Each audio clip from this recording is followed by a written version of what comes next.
Sa halip na tanggalin, mas pagagandahin pa raw ang EDSA busway sa ilalim ng pamumuno ni Transportation Secretary Vince Dizon.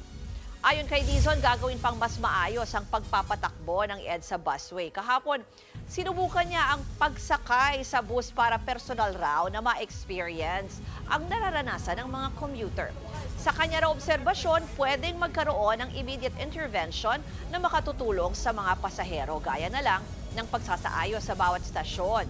May pondo naman daw ang DOTR at MMDA para rito.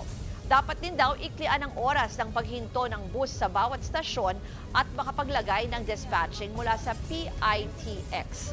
Pagdating naman sa posibleng privatization ng EDSA busway, makikipagdialogo raw sila sa MMDA tungkol sa kung sino ang may mas kakayahan na patakbuhin ito ng maayos.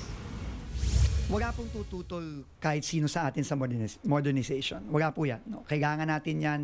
Pero napakaganda po ng salitang ginamit nyo. Practical at pragmatic. Kailangan po practical at pragmatic tayo sa implementasyon. Kasi kapag tayo po hindi practical at pragmatic at inimplement natin yan ng dalas-dalas at bigla-biglaan, baka mag-backfire pa yan.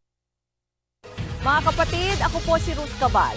Maging maalam at may pakialam sa mga may init at rumaratsyadang balita sa Frontline Express.